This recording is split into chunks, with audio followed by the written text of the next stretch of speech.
Hello friends, आज आपको संधि के बारे में बताएंगे। संधि कितने प्रकार की होती है और संधि किसे कहते हैं, आइए जानते हैं इसके बारे में। ये विषय आपका सभी एग्जाम के लिए महत्वपूर्ण है और सभी कक्षाओं के लिए 6 to 12 तक इसके बारे में सभी को पता होना चाहिए आपको संधि होता क्या है। तो आइए जानते हैं। हेडिंग डाल लेंगे संधि। जैसे कि आप सभी को पता है, संधि बोलते हैं मेल को, किन्हीं भी दो वर्णों के मेल को। यानी जब हम दो या दो से अधिक वर्णों के मेल एक साथ कराते हैं तो उसको आप संधि बोलते हैं। आप इसको कैसे लिखोगे? संधि यानी मेल, संधि यानी मेल यानी जोड़ना, दो या दो से अधिक वर्णों को एक साथ जोड़ना। जब दो ध्वनियां आपस में मिलकर एक रूप को धारण करती है उसे संधि कहते हैं। यानी जब दो ध्वनियां या बोलते हैं दो ध्वनियां या दो वर्ण आपस में मिलकर एक रूप को धारण करती है उसे संधि कहते हैं। यानी जैसे हिम प्लस आल्य, इसमें दो ध्वनियां हुई, हिम और आल्य, दोनों अलग अलग है। हमने क्या किया, इनकी संधि कराई। संधि कराने पे हमारा क्या बन गया, हिम प्लस आल्य। यानी यहां से हिम और यहां से आल्य, यानी यहां से इस दोनों का क्या हो जाएगा, मेल हो जाएगा। मैं और आ का मेल हुआ तो क्या बना, मां, और आल्य सेम हुआ तो हिम प्लस आल्य क्या बना आपका, हिमालय। यानी मैं और आ मिलके दोनों क्या हो गए, मां। यानी मैं और आ मिलकर हुए आपके मां, और आपका क्या बन गया, हिमालय। जब भी आप संधि कराओगे तो बीच वाले दोनों ही वर्णों का क्या कराना है, आपको मेल कराना है। यानी जब भी आप कभी भी संधि कराना आए तो संधि कराने में क्या होगा, जो आपके पहले वाले वर्ण होंगे और जो बाद के वाले वर्ण होंगे तो उन दोनों को तो अलग करना है। जैसे ही और ल, इन दोनों को तो अलग रखना है। और मेल कराना किसका है, यानी हमने बताया कि मेल, जब दो ध्वनियां आपस में मिलकर एक रूप धारण करती है तो उसे संधि कहते हैं। यानी मैं और आ का क्या हुआ, मेल हुआ। मैं और आ का क्या हुआ भाई, मेल हुआ तो क्या बना ये, मां, और पूरा शब्द क्या बन गया, हिमालय। अब संधि को व्याकरण में वर्ण विकार भी कहते हैं। संधि को व्याकरण में ये दोनों शब्द बहुत ही इंपॉर्टेंट है भाई, वर्ण विकार। संधि को व्याकरण में वर्ण विकार का मतलब होता है दोनों में भिन्नता प्रकट करना। वर्ण विकार यानी वर्णों में भिन्नता कैसे बनाएंगे, हम अलग अलग कैसे इनको विभक्त करेंगे, इनको अलग अलग कैसे हम डिस्ट्रीब्यूट करेंगे। अलग अलग करना मतलब दोनों को बांटेंगे, यानी वर्ण विकार, दोनों में भेद। वर्ण विकार का मतलब भेद कैसे पता करेंगे, तो वो संधि से ही हम पता करते हैं कि ये क्या, कौन सी संधि है। अब हमारे संधि के प्रकार, संधि के बेटा 3 प्रकार होते हैं हमारे, स्वर संधि, व्यंजन संधि और विसर्ग संधि। 3 संधि होती है हमारी, स्वर संधि, व्यंजन संधि और विसर्ग संधि। इन तीनों संधियों को हम क्या करेंगे, क्रमशः इनका वर्णन करेंगे। क्रमशः इन तीनों को क्या करेंगे, हम वर्णन करेंगे। पहले हम स्वर संधि पढ़ेंगे, फिर व्यंजन संधि, उसके बाद विसर्ग संधि। तो पहले ये डेफिनेशन क्या करेंगे, आप अपनी फेयर या रफ कॉपी में इसको उतार लेंगे और फिर हेडिंग डाल लेंगे संधि के प्रकार। और उसमें क्या करेंगे, संधि के 3 प्रकार होते हैं, स्वर संधि, व्यंजन संधि और विसर्ग संधि। तो उनको नोट करेंगे पहले।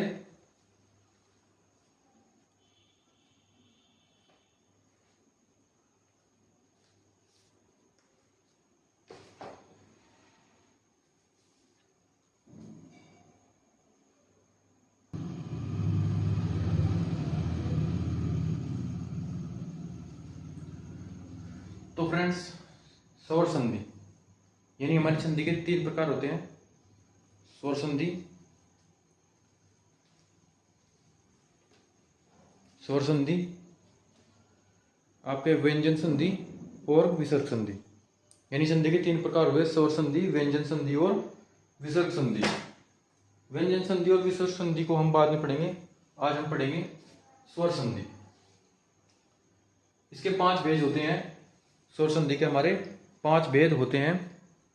पहला है दीर्घ संधि, गुण संधि, वृद्धि संधि, यण संधि और अयादि संधि। तो फ्रेंड्स, हमारे यहाँ जो स्वर संधि होंगे उनके 3 भेद होते हैं। दीर्घ संधि, गुण संधि, वृद्धि संधि, यण संधि और अयादि संधि। इन 5 के विषय में हम आज डिटेल से पढ़ेंगे और जानेंगे दीर्घ संधि क्या होता है, गुण संधि क्या होता है, वृद्धि संधि, यण संधि और अयादि संधि। इनके एग्जाम्पल भी पढ़ेंगे। इनके एग्जाम्पल बहुत इंपॉर्टेंट होते हैं। एग्जाम्पल देके वो पूछ लेता है कई बार एग्जाम में कि हमारी कौन सी संधि है। तो एग्जाम्पल मोस्ट इंपॉर्टेंट है। कुछ मेन इंपॉर्टेंट एग्जाम्पल में इसमें कराऊंगा आपको, जिससे वो एग्जाम में आपको देगा और पूछ लेगा कि यहाँ पर बताइए कि कौन सी संधि होगी। तो ये जानते हैं, पहले इनको नोट करेंगे। दीर्घ संधि, गुण संधि, वृद्धि संधि, यण संधि और अयादि संधि को हम पहले नोट करेंगे भाई। तो जब ये नोट हो जाएगा आपका, तो हेडिंग डाल लेंगे दीर्घ संधि, हेडिंग डाल लेंगे दीर्घ संधि।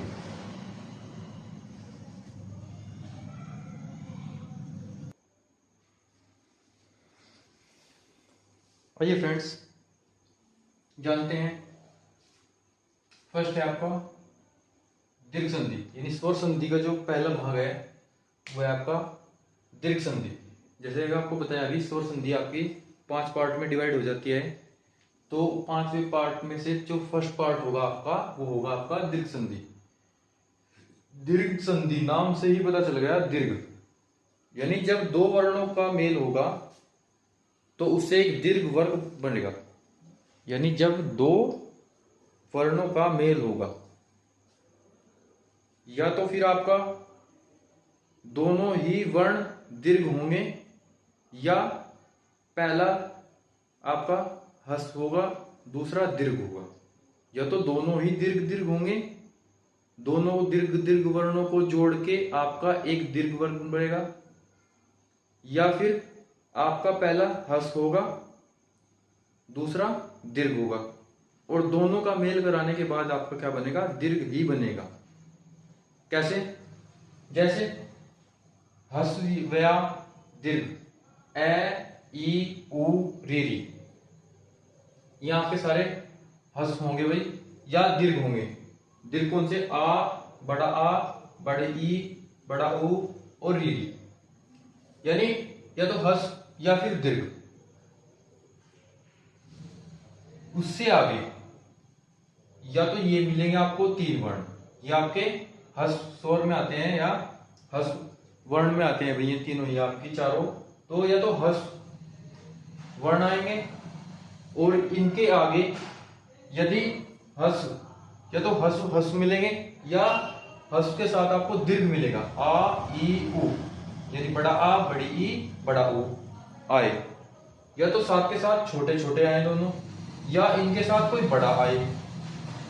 तो दोनों क्रम से मिलकर बड़ा आ, बड़ी ई और बड़ा उ बन जाते हैं, यानी दीर्घ में बड़े बनेंगे।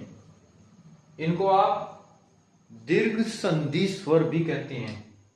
आ, ई और उ, इन तीनों को आप क्या बोलते हो? दीर्घ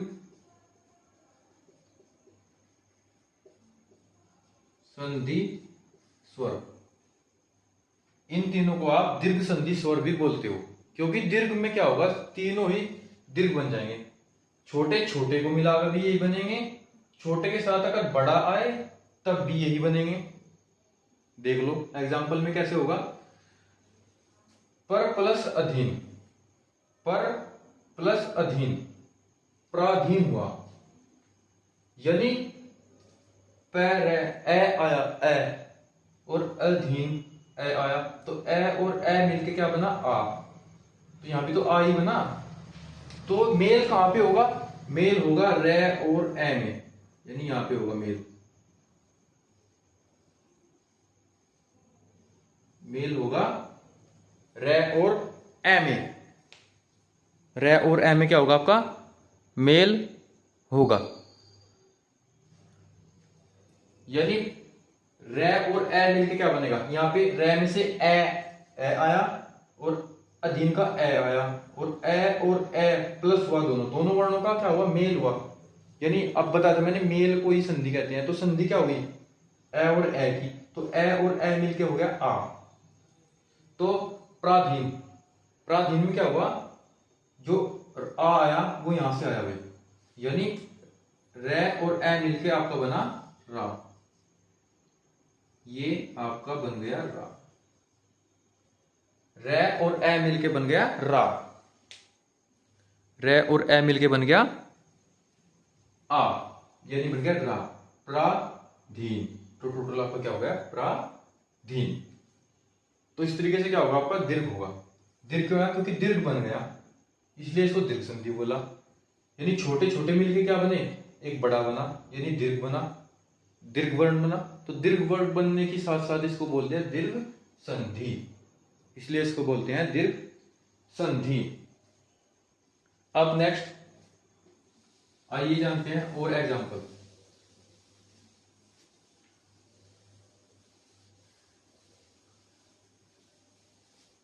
और एग्जांपल में देख लो भाई, प्राधीन के साथ साथ आपका जैसे स आकार,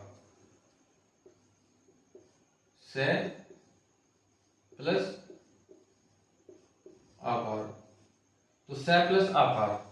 तो स प्लस आकार से कैसे आप इसको डिफाइन करोगे, स प्लस आकार, स प्लस आकार। नेक्स्ट है आपका विद्या जमा आल्य, विद्या प्लस आल्य। नेक्स्ट है आपका सेवा प्लस अर्थ, सेवा प्लस अर्थ। सबसे पहले इसमें देखेंगे बेटा सेवा प्लस अर्थ में, और इन तीनों ही जो आपको एग्जांपल दिया है इनको देख लो एक बार। सबसे फर्स्ट है आपका स प्लस आकार। तो संधि कहां से टूटेगी, जो आपकी संधि होगी वो कहां से टूटेगी बेटा, स और आकार में, स से ए आया और आकार से आ आया, तो ए और आ मिलके क्या बना, आ। तो जो इसका मेल हो जाएगा वो हो जाएगा साकार। तो इसका मेल क्या हो जाएगा, साकार। कैसे, देख लो बेटा एक बार।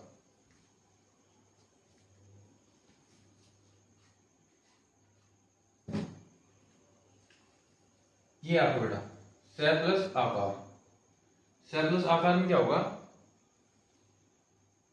स से क्या आया आपका, स से आएगा आपका ए, प्लस आकार से आएगा आपका आ, और दोनों मिलकर क्या बनाएंगे, आ। यानी ए प्लस आ इक्वल टू आ। तो यानी स से ये, और मेल कहां से होगा, यहां से स आ, यानी आ जो होगा, आ का डंडा, सा का आकार, तो बन जाएगा साकार, बन जाएगा आपका साकार। तो स में आ जुड़ा, स में आ जुड़ा तो हो गया साकार। ऐसे ही आपका विद्यालय, ऐसे आपका विद्यालय, तो विद्या जमा आल्य, विद्या जमा आल्य। इसमें कैसे होगा बेटा, यहां से विद्या आ, यहां से आ प्लस आ इक्वल टू आ। मैंने क्या बताया था, या तो हस स्वर के साथ दीर्घ स्वर आए, हस स्वर के साथ दीर्घ स्वर आए, या दोनों दीर्घ दीर्घ आए या दोनों हस्व आए, या तो हस्व और आए दोनों ही हस्व मिलके क्या बनाएंगे, दीर्घ बनाएंगे, या हस्व के साथ दीर्घ आए तब भी दीर्घ बनाएंगे, और यदि दीर्घ दीर्घ आए, ये दीर्घ स्वर है ये भी दीर्घ स्वर है बेटा, आ भी दीर्घ स्वर है ये भी दीर्घ स्वर है, और दीर्घ दीर्घ मिलके दोनों क्या बनाएंगे, दीर्घ बनाएंगे, इसलिए हुआ दीर्घ संधि। तो यहां से क्या हुआ, विद्यालय, क्या हुआ, विद्यालय। ठीक है बेटा, यानी विद्या प्लस आल्य, विद्या प्लस आल्य, तो विद्या का आ और यहां से डंडा आ गया, तो विद्यालय, यानी दीर्घ और दीर्घ, दीर्घ और दीर्घ दोनों ही क्या है आपके, दीर्घ है, और दीर्घ मिलके क्या बनाया, दीर्घ ही बनाएगा, यानी दीर्घ मिलके क्या बनाएगा, दीर्घ ही बनाएगा। तो दोनों दीर्घ संधि हुई, दोनों में आपकी, दोनों में क्या हुई बेटा, दीर्घ संधि, यहां पे भी दीर्घ संधि और यहां पे भी दीर्घ संधि। कैसे, स में से ए, आकार में से आ, ए आ मिलके आ हुआ, मैंने क्या बताया था, हस और दीर्घ दोनों मिलके दीर्घ ही बनाएंगे, हस और दीर्घ मिलके दीर्घ ही बनाएंगे, दीर्घ दीर्घ मिलके दीर्घ बनाएंगे, तो हुआ दीर्घ संधि। नोट कर लो बेटा, दोनों में क्या होगा आपका, दीर्घ संधि होगा। और एग्जांपल लेते हैं इसके,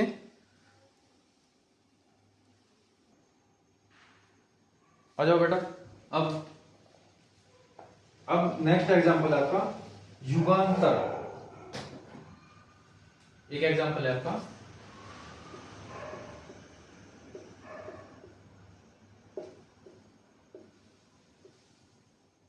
युगांतर। युगांतर में देख लो बेटा कैसे होगा, युगांतर में होगा क्या, आपका कहां से टूटेगा, जो आपका शब्द है, तो शब्द कहां से टूटेगा, शब्द टूटेगा आ से, यानी गा से टूटेगा। और कैसे टूटेगा बेटा, तो इसका हो जाएगा आपका युग प्लस अंतर, युग प्लस अंतर। आप पूछोगे अब युग अंतर कैसे हुआ, युग प्लस आंतर भी हो सकता था, तो युग प्लस आंतर होता बेटा तो कोई मीनिंग नहीं हुआ। यहां पे आपको एक छोटी सी चीज नोट करनी है, नोट क्या करनी है, जब भी कभी आप दोनों को अलग अलग करोगे तो दोनों का अलग अलग करने पे दोनों के ही अलग अलग अर्थ आने चाहिए। जब यहां पे आप संधि विच्छेद करोगे, विच्छेद का मतलब है अलग अलग करना, संधि का मतलब होता है मेल करना, और संधि विच्छेद का मतलब होता है दोनों को, दोनों शब्दों को या दोनों वर्णों को अलग अलग करना। जब यहां से इस शब्द को आप तोड़ोगे, शब्द को अलग अलग करोगे, तो शब्द कहां से टूटेगा, गा से टूटेगा, और जब शब्द टूटेगा तो दोनों जब टूटने के बाद जो अलग अलग होंगे उन दोनों अलग अलग होने का भी कुछ ना कुछ अर्थ होना चाहिए, यानी युग प्लस अंतर। तो युग का भी एक अलग अर्थ है और अंतर का भी एक अलग अर्थ है बेटा, ये भी बना आपका ये युगांतर। अगर आप यहां से कर लेते आंतर, अगर आप यहां से करते आंतर, तो आंतर का तो कोई मीनिंग हुआ ही नहीं, आंतर का तो कोई मीनिंग हुआ ही नहीं। अगर आप आंतर करते तो ये, जब भी आप कभी भी संधि विच्छेद करोगे और जब विच्छेद करने के बाद दोनों अलग अलग वर्ण होंगे तो उन दोनों वर्णों का क्या होना चाहिए बेटा, अलग अलग अर्थ होना चाहिए। युग का भी एक अर्थ होता है और अंतर का भी एक अर्थ होता है, इसलिए दोनों को मिलाने क्या बना आपका, युगांतर बना। यानी यहां से आपका जो वर्ण का मेल होगा, उन दो वर्णों का जो मेल होगा वो होगा ए, और अंतर का भी ए, और मिलकर क्या बनेगा आ, जो आपका है बेटा ये युगांतर में ए प्लस ए इक्वल टू आ हुआ युगांतर, ए प्लस ए इक्वल टू आ युगांतर, यानी युग प्लस अंतर। तो दोनों का अलग अलग अर्थ हुआ। ऐसे ही आपको जब भी विच्छेद करना है, संधि विच्छेद तब करोगे, दोनों का अलग अलग अर्थ होना चाहिए, यानी युग का अलग और अंतर का अलग, दोनों को मिलकर बना क्या हुआ, युगांतर। ठीक है बेटा, संधि विच्छेद करने का ये सबसे अच्छा तरीका है। पहले तो आपको जानना होगा कि जो शब्द होगा उसको तोड़ना कहां से है। जब शब्द टूट जाएगा, तो उन दोनों का या कुछ ना कुछ अर्थ निकलता है या नहीं, फिर आपको देखना होगा कि अर्थ निकलेगा या नहीं निकलेगा। तो यानी हाँ अर्थ निकला। आंतर, आंतर का तो कोई अर्थ होता ही नहीं, आंतर का कोई अर्थ नहीं होता, तो यानी अंतर होता है। सही कहता है आपका अंतर। तो ये आपको क्या हुआ, युगांतर। अब नेक्स्ट एग्जांपल, नेक्स्ट एग्जांपल में क्या आएगा आपका, नेक्स्ट होगा आपका रविंद्र।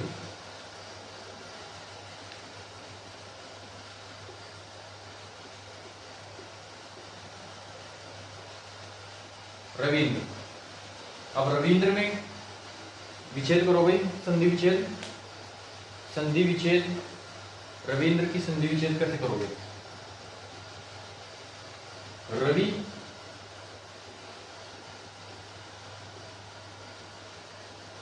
प्लस इंद्र, रवि प्लस इंद्र, और इंद्र में हमेशा छोटा ही आता है भाई, याद रखना, कभी बड़ा ही लगा दो आप, इंद्र में हमेशा छोटा ही आएगा। तो रवि प्लस इंद्र, विच्छेद कहां से हुआ, यहां से हुआ, विच्छेद कहां से हुआ, यहां से हुआ। कैसे, जब आप रवि को लिखोगे तो रवि को लिखने में आपका छोटा ई आएगा, रवि को लिखने में छोटा ई आएगा, और इंद्र में भी छोटा ई आता है, और दोनों को मिला के क्या बनेगा, बड़ा ई। देख लो बड़ा ई है या नहीं है। यानी यहाँ पे आपको मैंने बताया था क्या, हस्वर और हस्वर मिलके दोनों दीर्घ बनाएंगे, हस्वर और हस्वर मिलके दोनों दीर्घ बनाएंगे, दीर्घ दीर्घ मिलके भी दीर्घ ही बनाएंगे, और हस और दीर्घ मिलके दीर्घ ही बनाएंगे। इसके लिए फॉर्मूला लिख देता हूं मैं आपको, फॉर्मूले से आपको याद रहेगा कि फॉर्मूले में होता क्या है। देख लो बेटा, हस्वर प्लस दीर्घ स्वर, आपका दीर्घ ही बनेगा,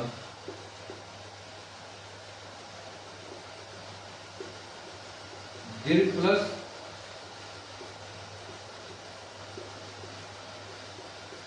दीर्घ मिलके दीर्घ ही बनेगा। यानी हस्वर प्लस दीर्घ स्वर मिलके दीर्घ बनेगा, और दीर्घ दीर्घ मिलके दीर्घ ही बनेगा। तो यहाँ पे हस्वर मिलके क्या बना, दीर्घ बना। और हाँ एक बात और, हस प्लस हस इक्वल टू दीर्घ, इसको नोट कर दो बेटा, हस स्वर प्लस दीर्घ स्वर दीर्घ बनाएगा, दीर्घ प्लस दीर्घ मिलके दीर्घ बनाएगा, और आपका हर्ष प्लस हर्ष मिलके भी दीर्घ ही बनाएगा। ठीक है, तो ये सारे मिलकर क्या बनाएंगे, आपके दीर्घ ही बनाएंगे। जब भी कभी आपको ऐसा दिखे तो वहां पे आप दीर्घ संधि ही लगाओगे। ठीक है बेटा,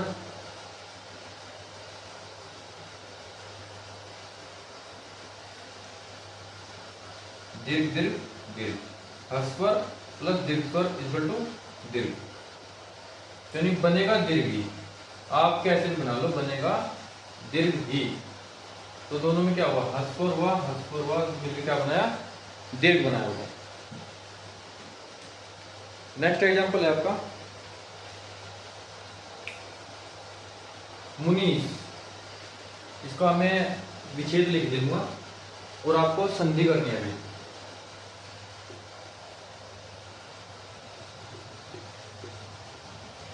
मुनि,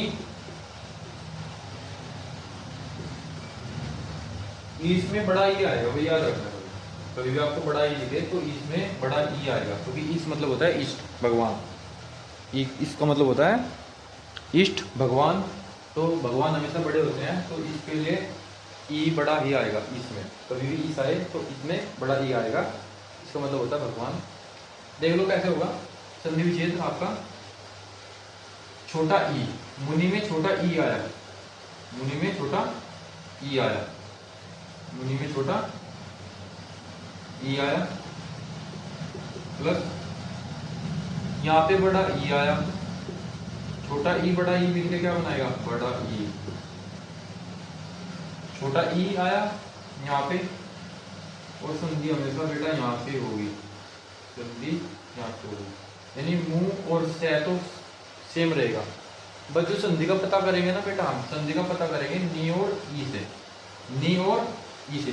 जो बीच का वर्ण होता है ना दोनों में, वहीं से संधि का पता करते हैं। जैसे यहाँ पे रवि था, ई और ई, संधि का पता बीच से करेंगे। पहला और बाद का वर्ण तो सेम ही रहेगा, संधि बीच से होगी, यहाँ से पता कर लेंगे हम कौन सी संधि है। तो छोटा ई बड़ा ई, छोटा ई और बड़ा ई मिलकर क्या बनाएगा, बड़ा ई। तो जब आप रविंद्र मुनीष लिखोगे तो मुनीष में कैसी मात्रा आएगी, बड़ी ई, न पे बड़ी ई मात्रा, मुनीष, यानी छोटा और बड़ा मिलके बड़ा बना तो मुनीष बना, मुनीष। तो ये हो गया आपका दीर्घ संधि। मुनीष में क्या आया, दीर्घ संधि। छोटा प्लस बड़ा इक्वल टू बड़ा ई आया, तो बना आपका मुनीष।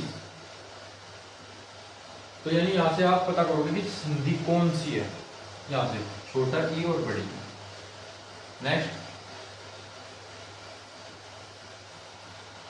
अब आपका आ गया महेंद्र।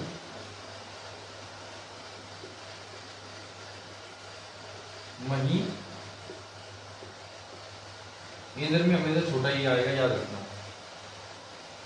महेंद्र। अब महेंद्र में देख लो, आपको संधि करनी है, अभी दोनों इंजी वर्णों की संधि करनी है।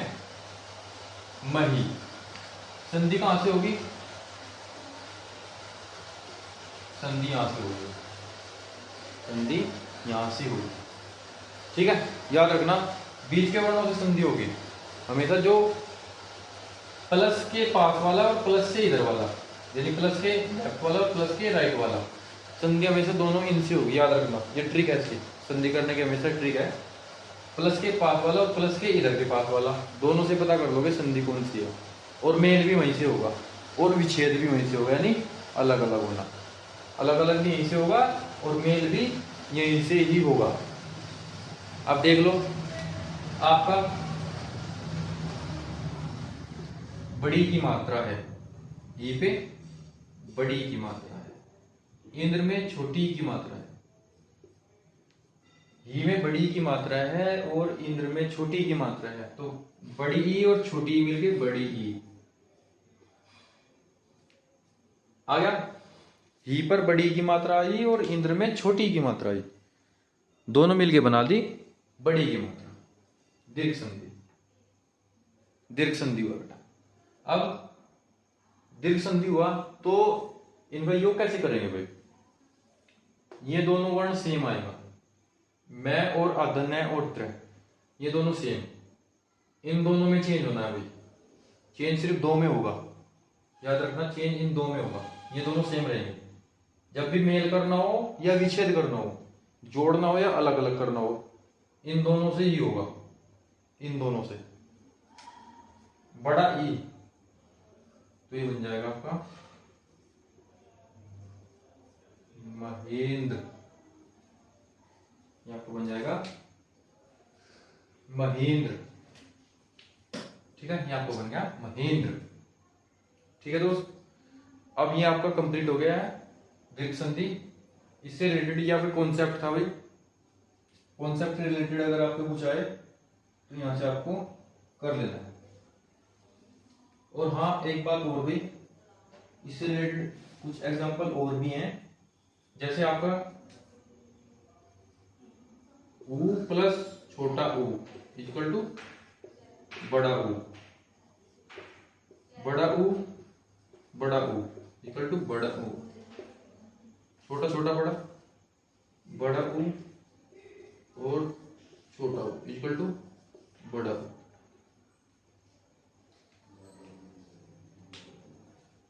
छोटा छोटा बड़ा, बड़ा बड़ा छोटा बड़ा और बड़ा छोटा बड़ा, बड़े बनेंगे सारे।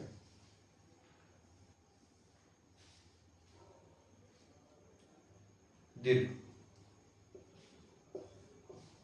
दीर्घ सारे दीर्घ आएंगे, सारे सारे दीर्घ आएंगे। नोट कर लो। सारे दीर्घ आएंगे, सारे दीर्घ आएंगे बेटा। ये थी आपकी दीर्घ संधि, सारी दीर्घ संधि की जितने एग्जाम्पल थे वो सारे इस तरीके से आप कॉन्सेप्ट वाइज क्या करोगे, याद करोगे। ये बेटा इनका कॉन्सेप्ट है, कॉन्सेप्ट क्लियर हुआ तो आप इनको कर लो।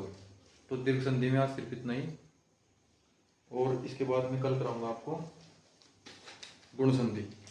तो दीर्घ संधि में सिर्फ इतना ही, इसके नेक्स्ट पार्ट में आपको हो जाएगा क्या, गुण संधि। तो गुण संधि में नेक्स्ट पार्ट में कराऊंगा फ्रेंड्स। Thank you.